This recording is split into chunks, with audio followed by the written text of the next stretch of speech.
तो उस परमेश्वर कबीर देव के विषय में गरीबदास जी महाराज जी ने, गरीबदास साहिब जी को मिले, उसी के बारे में वेद यही गुणगान कर रहे हैं चारों वेद के, वो परमात्मा पूर्ण ब्रह्म है कबीर।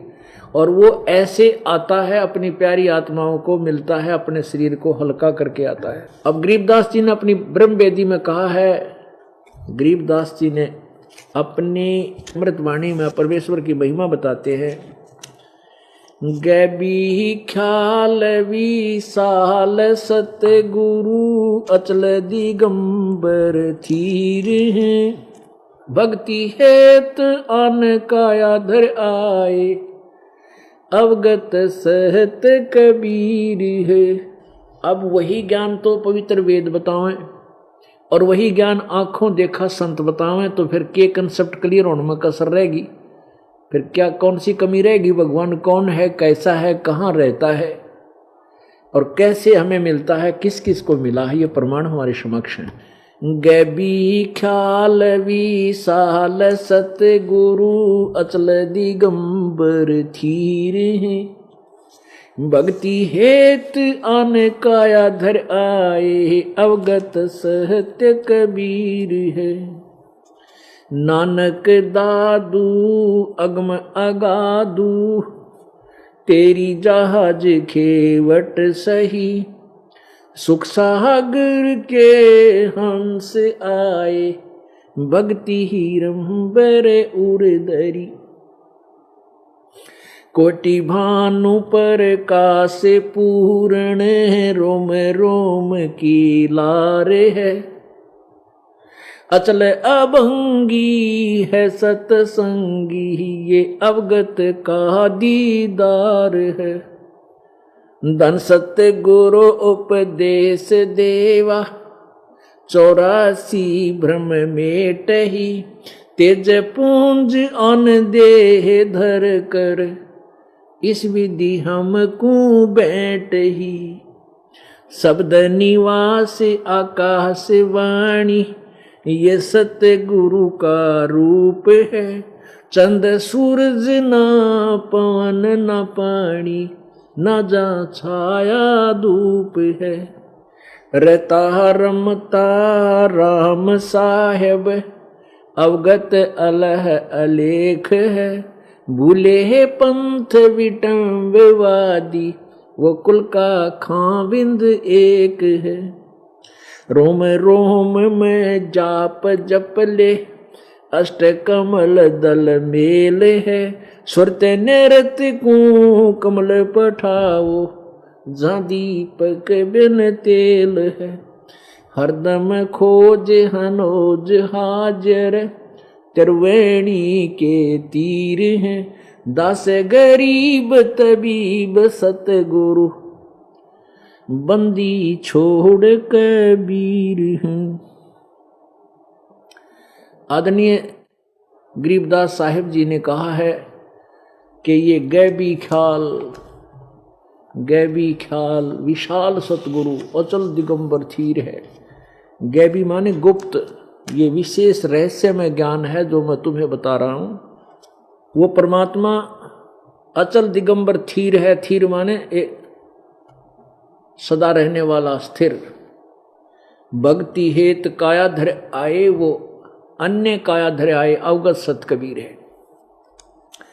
वो कैसे आता है, किस किस को मिला है? उन अच्छी आत्माओं को। नानक दादू अगम अगादू, तेरी जहाज खेवट सही, वो सुख सागर के हंसाए, भक्ति ही रंबर उधरी। इन पुण्यात्माओं में श्री दादू जी, श्री नानक जी में कहते हैं बहुत पुण्यात्मा प्राणी थे जिनको भगवान आकर मिला। ये सुख सागर के हंस थे, ये बहुत अच्छी आत्माएं थी, सच्ची तड़फ थी प्रभु की। उनको मालिक आकर मिले, अपनी सच्चाई, अपने तत्व ज्ञान से परिचित करवाया। और कोटि भानु प्रकाश पूर्ण, रोम रोम की लार है। कोटि करोड़ सूर्य का प्रकाश के तुल्य कहते हैं, एक एक रोम इतना तेजो में है उस कबीर भगवान का। कोटि भानु प्रकाश पूर्ण, रोम रोम की लार है। अचल अभंगी है सत्संगी, ये अवगत का दीदार है। ये दर्शन है उस परमात्मा के। वहां सतलोक में, तेजो में, शरीर में। और यहाँ वो हल्का तेज, धन सतगुरु उपदेश देवा 84 ब्रह्म मेट ही। कहते धन है वो सतगुरु, हमें उपदेश देने के लिए, सत्ज्ञान बताने के लिए आते हैं, और हमारा 84 लाख योनियों में भ्रमणा भटकना मिटाने के लिए आते हैं। और कैसे मिलते हैं? धन सतगुरु उपदेश देवा 84 ब्रह्म मेट ही, तेज पूंज अन्य देह धर कर, इस विधि हमको बैठ ही। वो हल्का तेज पुंज का शरीर बना के, वैसे तो करोड़ सूर्य मिला दे, करोड़ चंद्रमा, ऐसा एक रोमकूप का प्रकाश हम नहीं देख सकते। अन्य तेज पुंज अन्य दे धर के, इस विध हमको भेंटी। ऐसे वेद कह रहे हैं कि वो अपने शरीर को सरल करता हुआ, यानी हल्के तेज पुंज का बना करके श्रेष्ठ आत्माओं का आकर मिलता है। गोता मारू स्वर्ग में और जा बैठू पाताले, कह कबीर ढूंढता फिरूं अपने हीरे मोती लाले।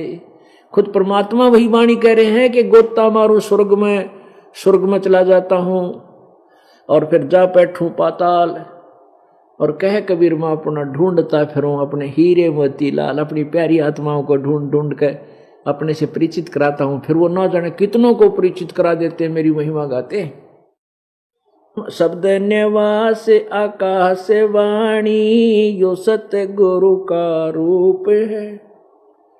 चंद सूरज नहीं, पवन न पानी, न जहाँ छाया धूप है। जो परमात्मा के विषय में ये ज्ञान ये दास दे रहा है, गरीबदास जी कहते हैं, ये उस परमात्मा की दी हुई ही अमर वाणी है, आकाशवाणी है।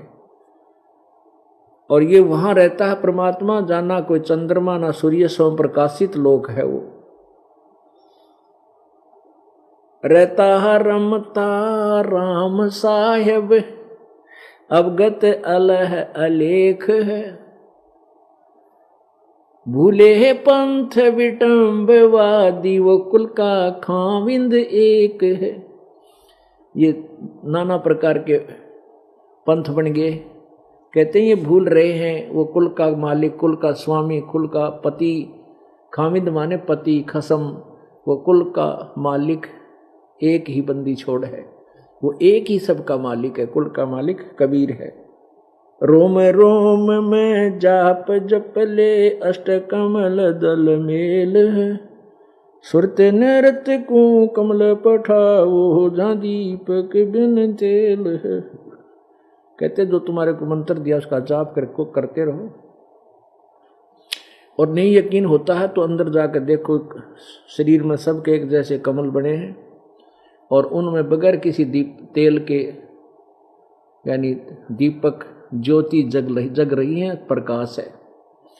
हरदम खोज हनोज हाजिर, त्रिवेणी के तीर हैं। दास गरीब तबीब सत्य गुरु, बंदी छोड़ कबीर है।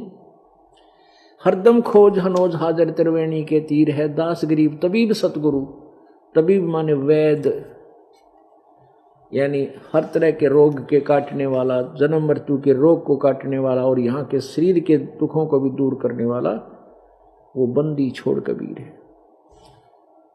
अब बताओ के कसर रहेगी, भगवान कौन है, कैसा है, कहाँ रहता है, उसका वो किसने देखा है। सब ये देखे हुए 3 गवाह आपके समक्ष इस सत्संग में आपके थोड़ी बहुत डिटेल इनकी बता दी। वैसे तो 5-6 गवाह तक दास को याद हैं। 3 तो ये हो गया, आदरणीय गरीबदास साहिब जी, आदरणीय नानक साहिब जी, आदरणीय दादू साहिब जी, आदरणीय मुल्कदास साहिब जी, आदरणीय घीसा दास साहिब जी, आदरणीय धर्मदास साहिब जी, आदरणीय महर्षि रामानंद साहिब जी।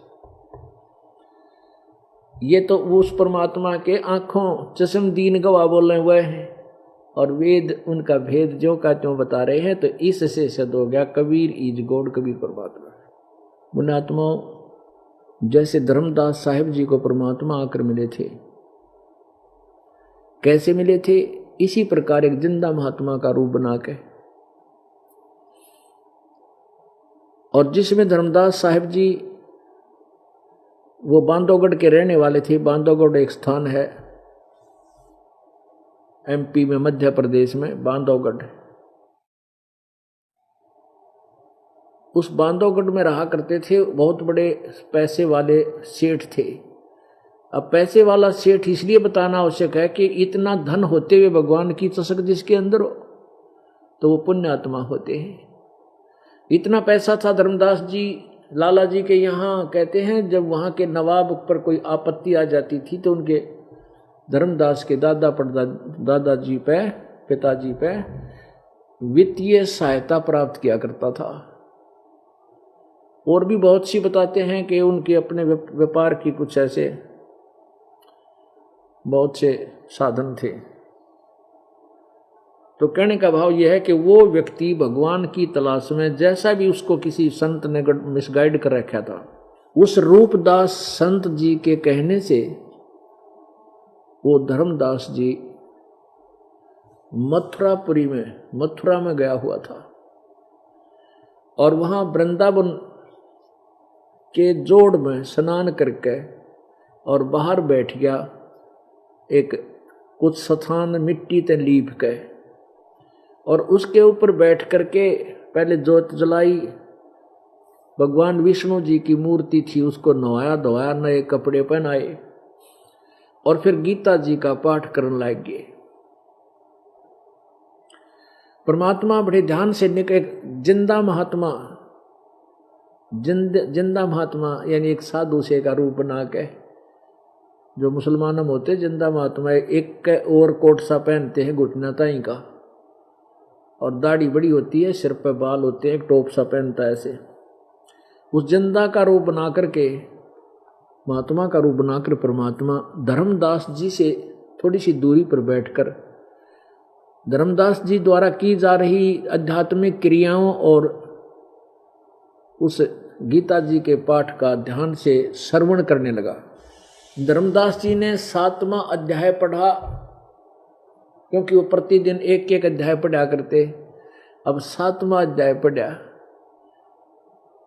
और पढ़ दिया पूरा, और परमात्मा ऐसे ना डलावे। और धर्मदास जी ने सोचा कि ये मुसलमान महात्मा हमारी गीता जी के ज्ञान के ऊपर आसक्त हो गया है, इसको बहुत अच्छा लग रहा है। इसलिए इसने और भी एक दो जो जिसको वो पसंद करता था, अच्छे अध्याय मानता था, वह भी पढ़ दिए। 15वां अध्याय, 15वां अध्याय, 8वां अध्याय। अब परमात्मा जब धर्मदास जी ने अपना क्रिया कर्म का पूरा कर लिया, नित्य पाठ कर लिया, तो परमात्मा ने कहा धर्मदास जी से पूछा कि आप कौन हो महात्मा जी, कहाँ से आए हो। परमात्मा ने अपने आप को तो एक दास बनाया और धर्मदास जी एक जीव को एक अपने शरण में लेने के लिए, काल के जाल से निकालने के लिए, और कहा हे महाराज जी आप कहाँ से आए हो, आप तो बहुत अच्छे विद्वान पुरुष नजर आते हो। तो धर्मदास जी ने अपनी पूरी इंट्रोडक्शन दी। मैं बांधवगढ़ का रहने वाला हूँ, बहुत बड़ा वैष्णव सेठ हूँ और वैष्णव संत हूँ। वैष्णव, और मैंने रूपदास जी से नाम ले रखा, मैं भगवान विष्णु और भगवान शंकर के अतिरिक्त किसी को नहीं मानता। परमात्मा ने पूछा कि आप जो ये पाठ कर रहे हो, ये वाणी बोल रहे थे, कौन से ग्रंथ की है। तब धर्मदास जी ने कहा कि श्रीमद् भगवत गीता जी को पढ़ रहा था मैं, ये अनमोल ज्ञान है, भगवान श्री कृष्ण जी द्वारा बोला गया। परमात्मा बोले कि श्री कृष्ण जी कौन है, क्या है। तो श्री कृष्ण बता धर्मदास जी ने, श्री कृष्ण जी विष्णु भगवान के, सतोगुण भगवान विष्णु के अवतार हैं, और ये सर्वेश्वर है, महेश्वर है, मृत्युंजय है, कालज्ञ है, सर्वशक्तिमान है। यही ब्रह्मा विष्णु महेश रूप बना करके सारी सृष्टि का कंट्रोल करते हैं, अजन्मा है। अब परमात्मा ने कहा कि मैं आपसे कुछ प्रश्न करना चाहता हूं कि श्री कृष्ण जी ने गीता का ज्ञान नहीं कहा। परमात्मा बोले गीता जी का ज्ञान श्री कृष्ण ने नहीं, काल ने कहा। गीता जी अध्याय नंबर 11 के श्लोक नंबर 32 में गीता ज्ञानदाता कहता है, मैं काल हूं और इस समय इन सब सेनाओं का नाश करने के लिए प्रवृत्त हुआ हूं। परमेश्वर कबीर देव ने कहा कि धर्म महात्मा जी, क्या श्री कृष्ण काल थे? क्या वो नाश करते थे किसी का? श्री कृष्ण काल नहीं थे। श्री कृष्ण जी के पास तो ना जाने एक पशु भी आकर के प्यार पाते थे, गव्वे में उनके पास बैठी रहती थी, दूर जाने दिल नहीं करता था। और ग्वाल बाल और गांव की सभी नागरिक उनसे बहुत अटूट प्यार करते थे। क्या काल हो सकता है? और गीता जी ज्ञानदाता कहता मैं काल हूं, और अर्जुन जैसा योद्धा जिससे कांप रहा है, क्या वो श्री कृष्ण सतोगुण हो सकता है? अब धर्मदास की इब्न्यों का कृष्ण काल है तो मर गया। तो परमात्मा से धर्मदास ने कहा कि फिर आप क्या बताना चाहते हो? परमेश्वर ने कहा कि मैं ये बताना चाहता हूं, पहले तो ये समझ महात्मा जी कि कृष्ण गीता जी का ज्ञान बोला किसने है? श्री कृष्ण ने नहीं बोला। प्रमाण देते हैं। अब परमेश्वर कबीर जी के आधार से ये दास आपको सुनाएगा। अब गीता जी के ज्ञान की आवश्यकता कब पड़ी? जिस समय कौरवों और पांडवों का युद्ध होने जा रहा था, सेना आमने सामने युद्ध के लिए तैयार खड़ी थी।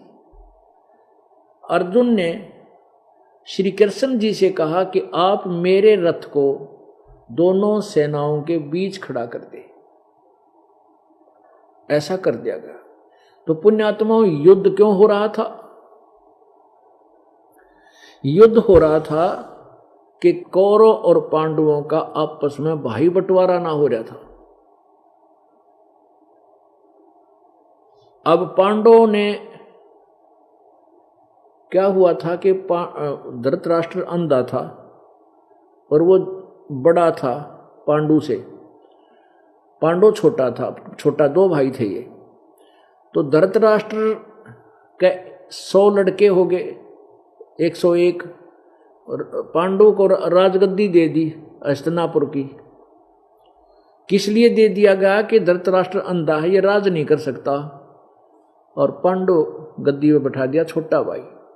अब छोटा भाई का संतान होगी ये 5 जने, और बड़े युधिष्ठिर को राजगद्दी पर बैठा दिया, क्योंकि पांडवों की मृत्यु के बाद, यानी पिता की मृत्यु के बाद बड़े पुत्र को राजगद्दी दे दी जाती है, ऐसा विधान था। अब फिर धृतराष्ट्र के जो है ना 101 पुत्र हो गए। दुर्योधन बड़ा था। दुर्योधन ने कहा युधिष्ठिर से कि हमारा राज्य दे, क्योंकि मेरे पिताजी बड़े हैं और हमारा अधिकार है, तुम हमें राज्य दे।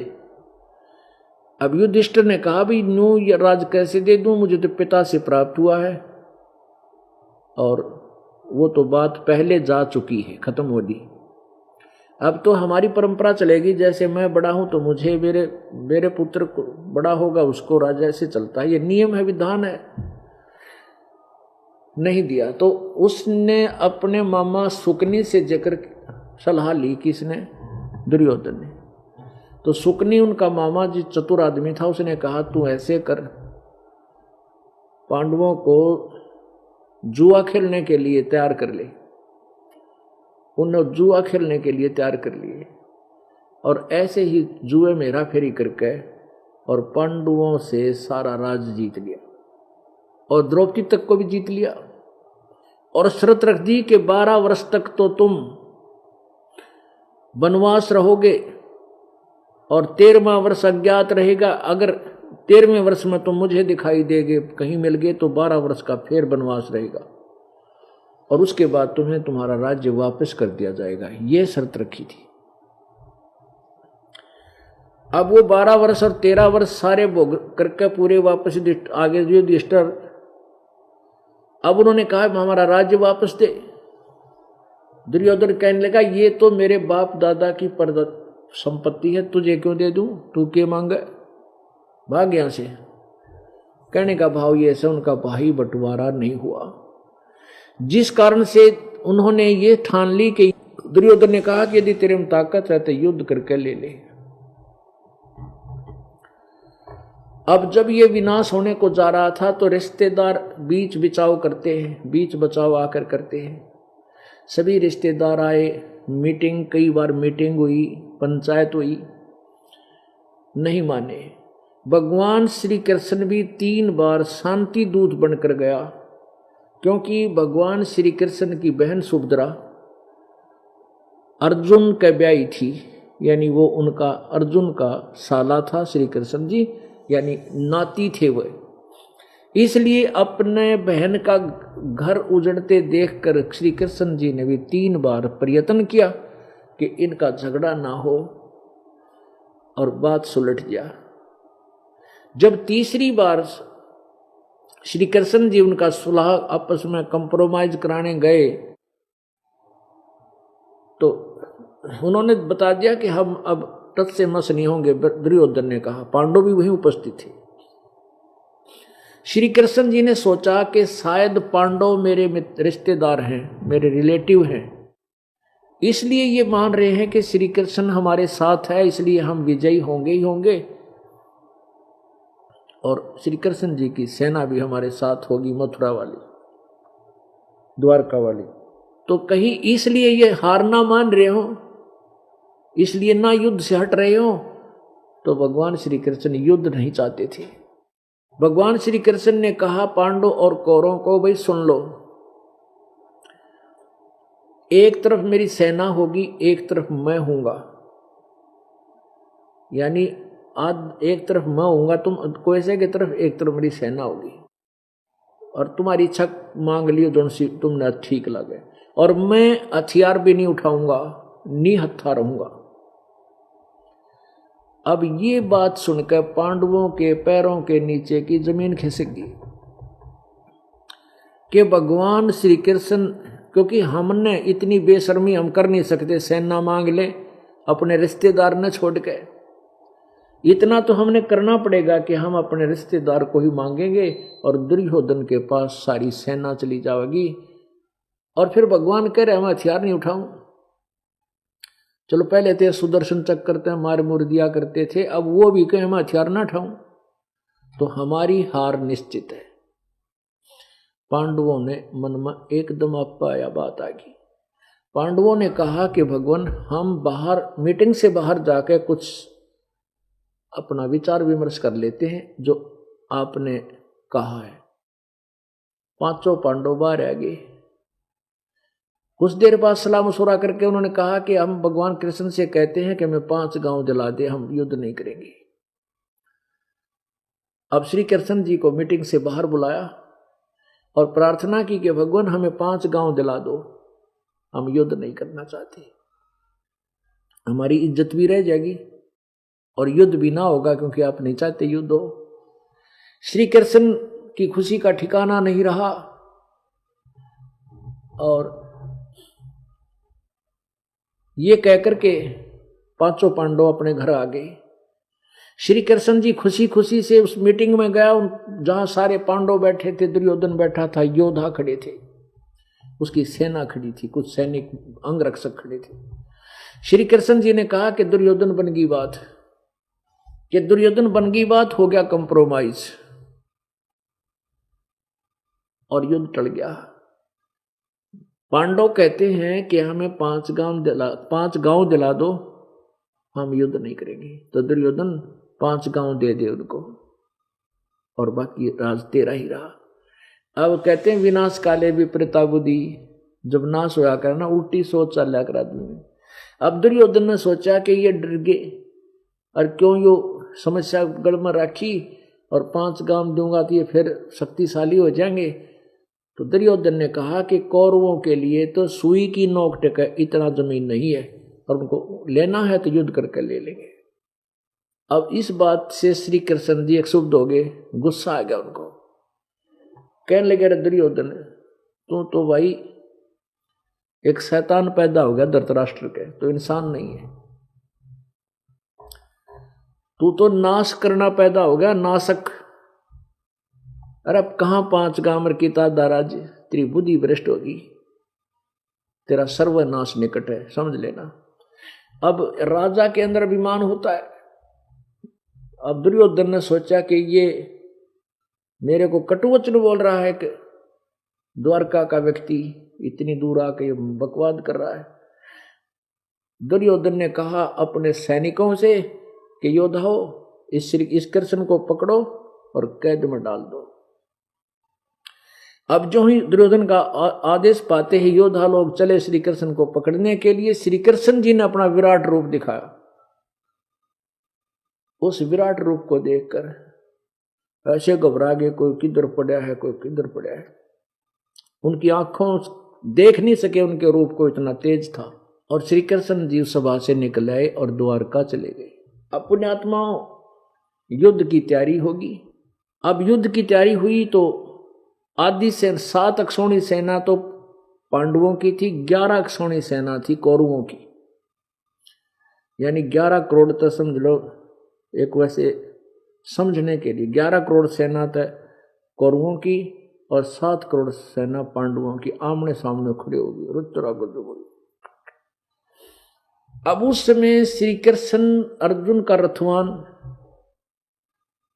अर्जुन ने श्री कृष्ण जी से कहा, भगवान मेरा रथ दोनों सेनाओं के बीच में रोक दे और मैं देख लूं मेरे सामने कौन टिकने वाला है, ताकि मैं उसको फिर संवार दूं अच्छी तरह। अब श्री कृष्ण ने ऐसा कह करके सुनते ही दोनों सेनाओं के बीच में रथ खड़ा कर दिया। अब पुण्यात्मा वहां देखा, सामने देखा भाई भतीजे खड़े और बेटियों भाई बहनों के पति बहनोई और आपस में चाचे ताऊआ की बेटियां दूर नहीं होती, सगे चाचे ताऊ थे बताए। और सामने बहनों बेटियों के दामाद बटे हुए यानी दामाद पति वहां खड़े, अपने रिश्तेदार खड़े, जिन तक सीने से मिला करते थे, राम रमी होया करती थी, प्यार से घूमन जाया करते थे। वो उनके आते थे, हम उनके जाते थे। और आज इनको मारूंगा। अब अर्जुन के मन में साधु भाव उत्पन्न हो गया और मन में सोच लिया, हे भगवान इससे इस युद्ध से अच्छा तो हम भिक्षा का अन्न खा कर गुजारा कर लें तो भी अच्छा है, हम युद्ध नहीं करूंगा। और सारा शरीर कांपन लग गया। वो हथियार आते धनुष भी छूट गया और पीछे बैठ गया जाकर रथ के पिछले हिस्से में जहां रेस्ट होता है। और कहां तो युद्ध जहां लड़ने वाले कैबिन में खड़ा था। तब श्री कृष्ण जी ने देखा कि अर्जुन तो डर गया। तो पुण्यात्माओं, जब तक ये रथ दोनों सेनाओं के बीच में खड़ा किया तब तक तो श्री कृष्ण का रोल है। उसके बाद क्या होता है कि उस काल ने देखा कि अर्जुन तो युद्ध करने से मना कर गया और श्री कृष्ण पहले नहीं चाहा था, इनकी समझौता कंप्रोमाइज कराने जा गया था कई बार, यू युद्ध नहीं होने देगा और अभी अर्जुन को ले चलेगा वापस। उसी समय वो काल अपने ब्रह्मलोक से चलकर आया प्रेत की तरह श्री कृष्ण में प्रवेश करके फिर आप बोलने लग गया श्री कृष्ण के शरीर में। अब पुण्यात्मा अर्जुन तो कहता मैं युद्ध नहीं करूं और कितनी भी नम्र वाणी बोलता है। श्रीमद् भगवत गीता अध्याय नंबर 1 के श्लोक नंबर 27 से आपको सुनाएंगे। ये देखिएगा अध्याय नंबर 1 का और श्लोक नंबर 27 में।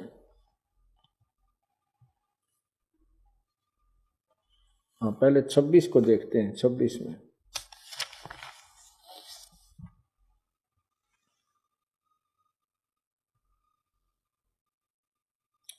अब दोनों सेनाओं के बीच में तथा संपूर्ण राजाओं के सामने रथ उत्तम रथ को खड़ा करके इस प्रकार कहा।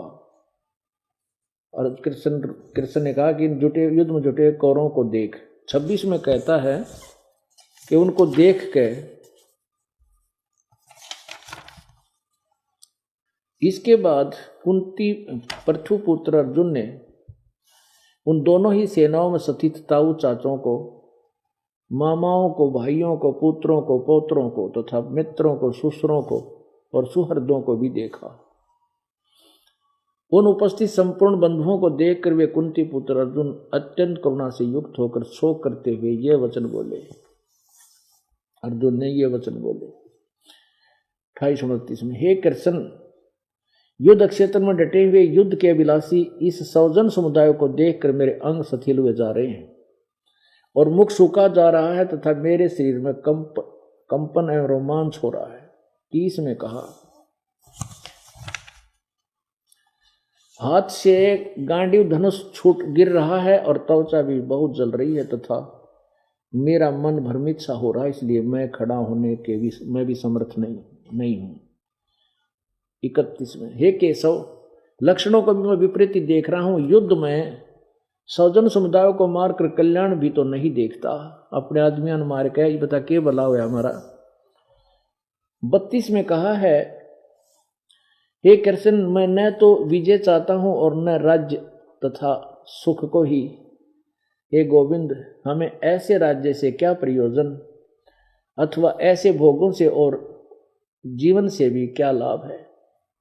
33 में, हमें जिनके लिए राज्य भोग और सुखादि अभीष्ट हैं, वे ही ये सब धन और जीवन की आस को त्याग कर युद्ध में खड़े हैं। ये तो मरने के लिए आगे, और हम युद्ध के हम धन चावें, हमारे जैसा नीच नहीं। 34 में कहा कि गुरुजन, ताऊ, चाचे, लड़के और उसी प्रकार दादे, मामे, ससुर, पौत्र, साले तथा और भी संबंधी लोग हैं। 35 में, हे मधुसूदन, मुझे मारने पर भी यदि तीनों लोक के राज्य के लिए भी इन सब को मारना नहीं चाहता, इसलिए पृथ्वी का तो कहना ही क्या कहता है कि मुझे कोई नो कह कि इन सब न मार दे और 3 लोग का राज दे जाएंगे, मैं वो भी ना लूं, पृथ्वी वाले का नथ के फूकूंगा।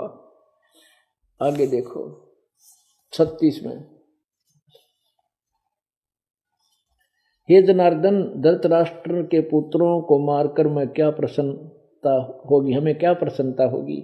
इन अतायतियों को मारकर हमें पाप ही लगेगा। 37 में कहा, अतएव हे माधव, अपने ही बांधव धृतराष्ट्र के पुत्रों को मारने के लिए हम योग्य नहीं हैं, क्योंकि अपने ही बंधु कुटुंब को मारकर हम कैसे सुखी होंगे। 38-39 में, यद्यपि लोभ से भ्रष्ट चित्त हुए ये लोग कुलनाश से उत्पन्न होने दोष को और मित्रों से विरोध करने में पाप को नहीं देखते हैं। हे जनार्दन, कुल के नाश से उत्पन्न दोष को जानने वाले हम लोग इस पाप से हटने के लिए हमें क्यों नहीं विचार करना चाहिए। अकुल आत्माओं, इस प्रकार कितनी प्यारी भाषा बोल रहा है अर्जुन। अर्जुन तो साधु हो गया, बताओ उसने के जरूरत रहेगी थी लड़न और लड़ान की। अध्याय नंबर 1 के श्लोक 46 में यहाँ तक कह दिया अर्जुन ने, कहते हैं भगवान, मैं तेनों सोचा हूँ कि ये दुर्योधन मन में मार दे, अब नी हत्या का मार दे, तीर मैं मर जाऊं और मेरी मृत्यु यानी हार समझ लिए, ये सारा अनर्थ सारा जुल्म बच जाएगा, सब सेना मरने से बच जाएगी, मेरी मृत्यु होने से पांडव युद्ध नहीं करेंगे। मैं तो ये चाहता हूं कि मुझे मार दे ताकि इतनों का कल्याण हो जाए। देखिएगा अध्याय नंबर 1 का श्लोक नंबर 46, अध्याय नंबर 1 का श्लोक नंबर यहाँ 46। इसमें कहा कि यदि मुझ शस्त्र रहित एवं सामना न करने वाले को शस्त्र हाथ में लिए हुए धृतराष्ट्र के पुत्र रण में मार डालें तो वह मरना भी मेरे लिए अधिक कल्याणकारक होगा। रणभूमि में शोक से उद्गन मन वाला अर्जुन इस प्रकार कहकर वाण सहित धनुष को त्याग कर रथ के पिछले भाग में बैठ गया। अब दूसरे में क्या कहा है, द्वितीय अध्याय।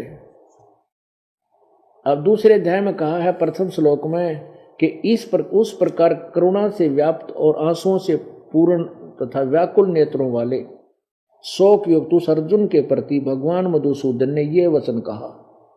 दूसरे में क्या कहा कि हे अर्जुन, तुझे इस समय यह मोह किससे हेतु से प्राप्त हुआ, क्योंकि यह न तो श्रेष्ठ पुरुषों को द्वारा आचरित है, न स्वर्ग को देने वाला और न कीर्ति को करने वाला है। हे अर्जुन, नपुंसकता को मत प्राप्त हो, तुझ में यह उचित नहीं जान पड़ती। ये परंतम हृदय की तुच्छ दुर्बलता तो दुर्बलता को त्याग कर युद्ध के लिए खड़ा हो जाए।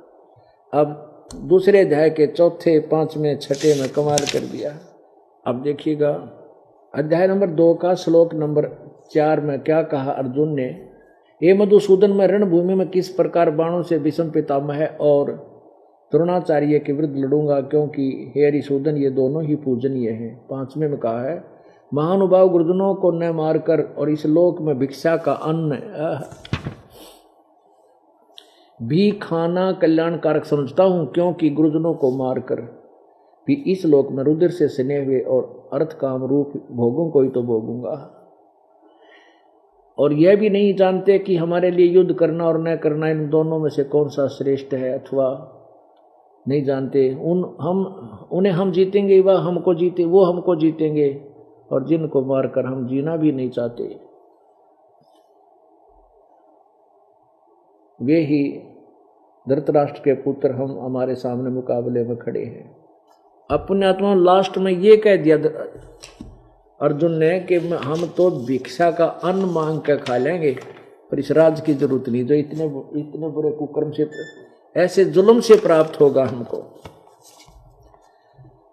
पुण्यात्माओं, इन ऐसे प्रिय वचन सुनकर राखा में पानी अर्जुन कहे, यदि श्री कृष्ण जी होता तुरंत कहता चल भाई बहुत अच्छी बात है, मैं तो पहले मना करूं था, धन्य है तुझे आज बुद्धि आ गई, इतनी कुछ भी ना बिगड़ा है।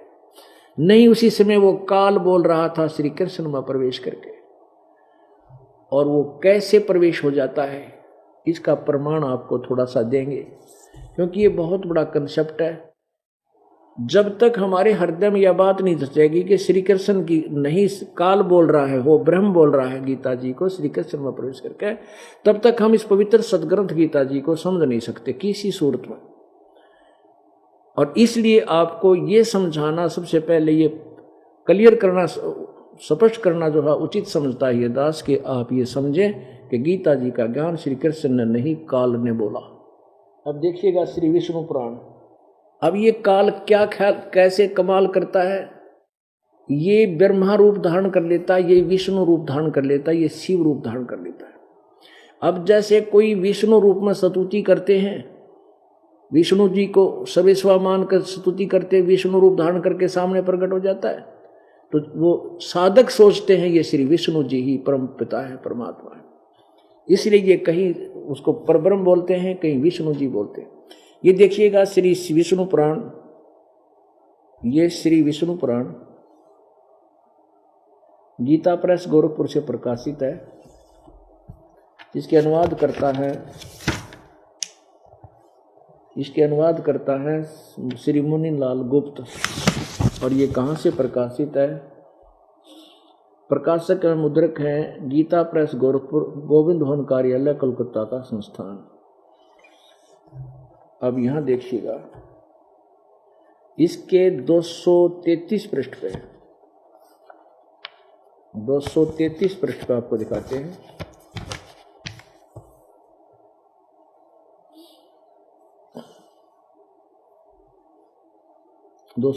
पृष्ठ पे ये प्रथम अध्याय 2 चतुर्थ अंश श्री विष्णु पुराण और पृष्ठ नंबर 233 पे। पूर्व काल में त्रेता युग में एक बार अति भीषण देव असुर संग्राम हुआ, राक्षसों का और देवताओं का युद्ध हो गया। उसमें महाबलवान दैत्य गण से पराजित हुए, राक्षसों से पराजित हार कर देवताओं ने भगवान विष्णु की आराधना की। तब आदि अनंत शून्य अशेष जगत प्रतिपालक श्री नारायण ने देवताओं से प्रसन्न होकर कहा, आप लोगों को जो अभिष्ट है वो मैंने जान लिया है, उसके विषय में यह बात सुनिए। राजा ससाद का जो पुरंजय नामक पुत्र है, उस अक्षत्रिय श्रेष्ठ के शरीर में मैं अंश मात्र से स्वयं अवतीर्ण होकर, यानी उसमें प्रवेश करके कुछ समय के लिए संपूर्ण दैत्यों का नाश करूंगा। तुम लोग पुरंजय को दैत्यों के वध के लिए तैयार करो। अच्छा, 242 पे और क्लियर है।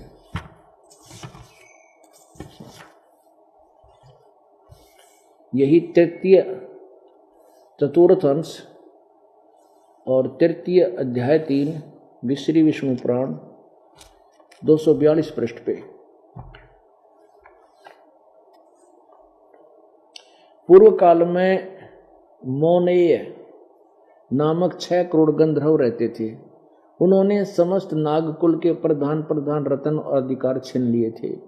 गंधर्वों के पराक्रम से अपमानित उन नागेश्वरों द्वारा स्तुति किए जाने पर उसके श्रवण करने से जिनकी विकसित कमलदर्श आंखें खुल गई हैं, निंद्रा के अंत में जागे हुए उन जलशाही भगवान ने सर्वेश्वर को प्रणाम कर उनसे नागगणों ने कहा, भगवान, इन गंधर्वों से उत्पन्न हुआ हमारा भय किस प्रकार शांत हो। तब आदि अनंत रहित भगवान पुरुषोत्तम ने कहा, योनासव के पुत्र मानधाता का जो यह पुरुकुत्स नामक पुत्र है, उसमें प्रविष्ट होकर, प्रेत की तरह उसमें प्रविष्ट होकर मैं उन संपूर्ण दुष्ट गंधर्वों का नाश कर दूंगा। विष्णु भगवान बोले, यानी वो विष्णु रूप में काल आकर खड़ा हो गया और गंधर्वों से, नागों से कह दिया, नागवंशी जो व्यक्ति थे, कि मैं उन सब को मार दूंगा। पुरुकुत्स के शरीर में मैं खुद प्रविष्ट होऊंगा, भूत की तरह प्रवेश करके उनको मार दूंगा। तो ऐसे वो काल भगवान श्री कृष्ण जी में प्रवेश कर गया और उसने गीता जी का ज्ञान उस काल ने दिया। बोलो सतगुरुदेव। परमपिता परमात्मा कबीर परमेश्वर जी, कबीर देव वो परम अक्षर ब्रह्म, वो कंप्लीट गॉड है, पूर्ण परमात्मा है। वही आकर के हमें यथार्थ ज्ञान प्रचार करते हैं, यथार्थ ज्ञान बताते हैं और एक तत्वदर्शी संत की भूमिका करके वो पूर्ण परमात्मा सदग्रंथों को भी यथार्थ रूप में वही समझाते हैं। जैसा कि प्रसंग चल रहा है कल के सत्संग से कि परमेश्वर कबीर देव जी एक जिंदा महात्मा संत के रूप धारण करके तत्वदर्शी संत रूप में धर्मदास जी को मथुरा में मिले। धर्मदास जी गीता जी के नित्य पाठ किया करते थे गीता जी का और यथार्थ ज्ञान से अपरिचित थी। वो पुण्यात्मा थी, अच्छी आत्मा थी, भगवान को चाहने वाली थी। जैसा कि वेदों ने भी प्रमाण किया कि वो परमात्मा अपनी प्यारी आत्माओं को, अच्छी आत्माओं को, दृढ़ भक्तों को स्वयं आकर के सतलोक से आकर के मिलता है, फिर उनको यथार्थ ज्ञान करवाता है। उसी अपने उद्देश्य अनुसार परमात्मा बनारस में आए हुए थे। सन 1398 में प्रकट हुए एक कमल के फूल पर बालक रूप धारण करके और लीला में श्री, फिर उनको नीरू नीमा नाम के जुलाहा दंपति उठा ले गए जो निसंतान थे। तो वहां परमात्मा लीला में शरीर में बड़े हुए, एक लीला करते हुए अतिथि रूप में परमात्मा आते हैं। कुछ समय एक मनुष्य की तरह जीवन जीकर, मनुष्य की तरह क्रिया करके, तत्व ज्ञान, तत्वदर्शी संत की भूमिका करके यथार्थ ज्ञान, सूक्ष्म वेद को वो लिपिबद्ध करवा जाते हैं। उसी दृष्टिकोण से वो आए हुए थे। तब अपनी प्यारी आत्मा धर्मदास जी को मिले। अब धर्मदास जी को परमात्मा ने बताया कि गीता जी का ज्ञान किसने बोला। तो धर्मदास जी कह रहे थे श्री कृष्ण जी ने बोला। परमात्मा ने बताया श्री कृष्ण जी के शरीर में प्रवेश करके उस काल भगवान ने, जो महाविष्णु कहलाता है, उस काल भगवान ने, जो ब्रह्मा विष्णु महेश से भिन्न भगवान है, उसने श्री कृष्ण जी में प्रेत की तरह प्रवेश करके गीता जी का ज्ञान बोला और युद्ध करवाने के लिए सारी अटकल लगाई, जबकि श्री कृष्ण जी युद्ध नहीं करवाना चाहते थे। अब जैसा कि आपने प्रमाण देखा, वो कैसे प्रेतवत प्रवेश कर जाता है। आपने कल देखा कि जैसे राजा ससाद के शरीर में, और फिर देखिएगा विष्णु पुराण ये है पवित्र विष्णु पुराण।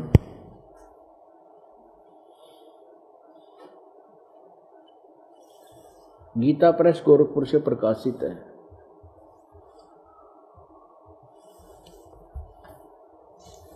प्रकाशक एवं मुद्रक गीता प्रेस गोरखपुर, गोविंद भवन कार्यालय कोलकाता का संस्थान, ये यहाँ से प्रकाशित है। और इसके अनुवादक हैं, इनके अनुवादक और देखिएगा कौन है। अनुवादक हैं श्री मुनि लाल गुप्त। इसके पृष्ठ नंबर 233 पर कल भी दिखाया था, आज फिर दिखाना पड़ेगा क्योंकि कल ये अधूरा रह गया था प्रकरण। चतुर्थ अंश श्री विष्णु पुराण, श्री विष्णु पुराण दूसरा अध्याय और चतुर्थ अंश, पृष्ठ 233। नीचे आइएगा, यहां से शुरू करते हैं। पूर्व काल में त्रेता युग में एक बार अति भीषण देव असुर संग्राम हुआ। देवता और राक्षसों का युद्ध हुआ। उसमें महाबलवान दैत्य गण से पराजित हुए देवताओं ने भगवान विष्णु की आराधना की। ये भगवान विष्णु, ये काल की आराधना की, ये दिखाएंगे भी आपको। तब आदि अनंत शून्य अशेष जगत प्रतिपालक श्री नारायण ने देवताओं से प्रसन्न होकर कहा, आप लोगों का जो कुछ अभिष्ट है वह मैंने जान लिया है। उसके विषय में यह बात सुनिए। राजऋषि ससाद का जो पुरंजय नामक पुत्र है, पुरंजय उस अक्षत्रिय श्रेष्ठ के शरीर में, पुरंजय के शरीर में, अक्षत्रिय श्रेष्ठ के शरीर में मैं अंश मात्र से अवतीर्ण होकर उसमें प्रवेश होऊंगा, बढ़ूंगा, उसके शरीर में प्रेत की तरह प्रवेश होऊंगा, अवतीर्ण होऊंगा। उन संपूर्ण दैत्यों का नाश करूंगा। अतः तुम लोग पुरंजय को दैत्यों के वध के लिए तैयार करो।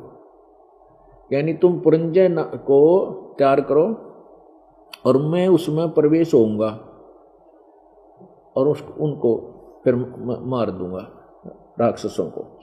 अब 242 पृष्ठ पे देखें। ये है चतुर्थ अंश और तृतीय अध्याय और श्री विष्णु पुराण 42 पृष्ठ। ये 242 पृष्ठ पे हम दिखाएंगे। तीसरा अध्याय यहां से शुरू होता है। पूर्व काल में रसातल में मोनेय नामक 6 करोड़ गंधर्व रहते थे। उन्होंने समस्त नागकुल के प्रधान रतन और अधिकार छीन लिए थे। गंधर्वों के पराक्रम से अपमानित उन नागेश्वरों द्वारा स्तुति किए जाने पर उसके श्रवण करने से जिनकी विकसित कमल सदृश आंखें खुल गई हैं, निंद्रा के अंत में जगे हुए उन जलशायी भगवान सर्वदेवेश्वर को प्रणाम कर उनसे नागगण ने कहा, यानी स्तुति की नागों ने, भगवान इन गंधर्वों से उत्पन्न हुआ हमारा भय किस प्रकार शांत होगा।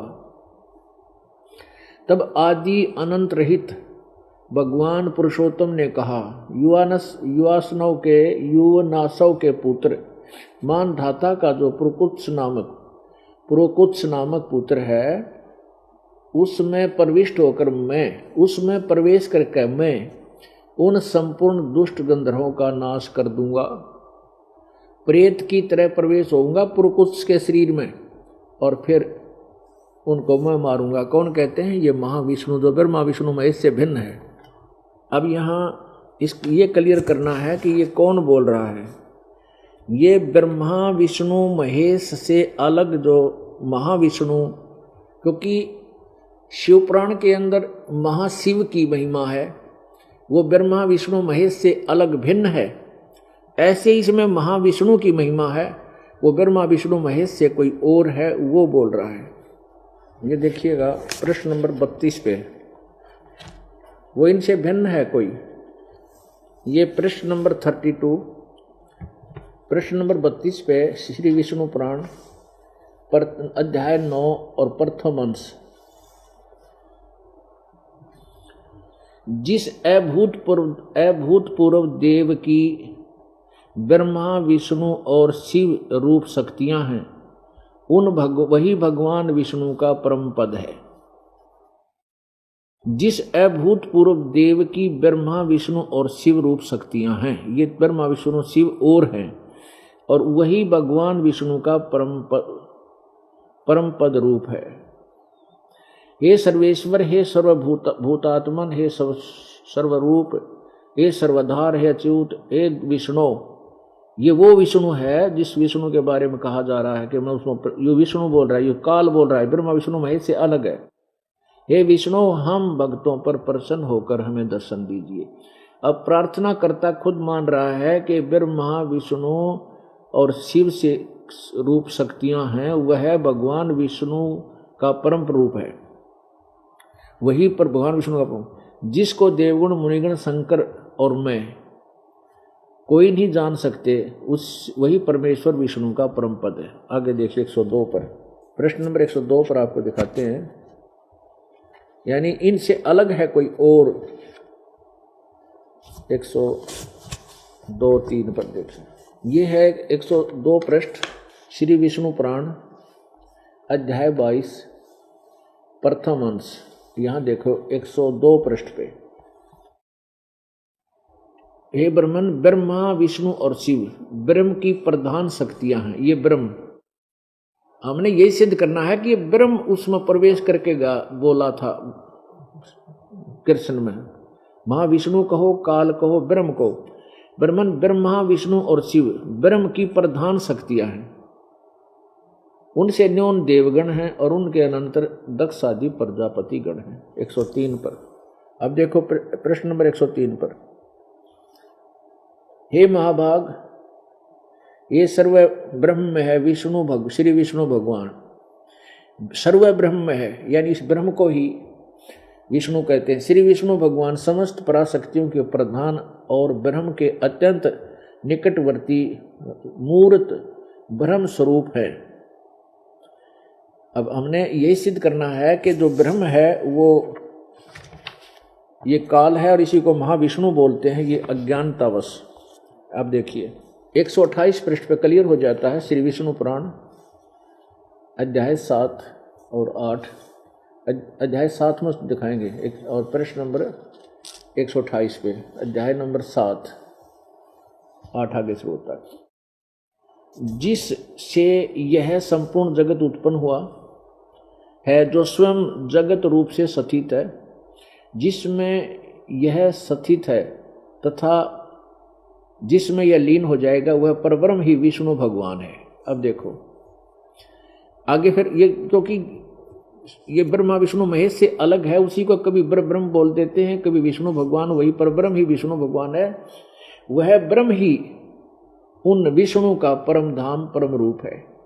अब कहने का भाव ये कि जो ये जिस विष्णु के बारे में ये स्तुति करके कहा, और जिसने ये कहा कि मैं पुरंजय के शरीर में प्रवेश अवतीर्ण होऊंगा और उसमें प्रवेश करके गंधर्वों का नाश करूंगा,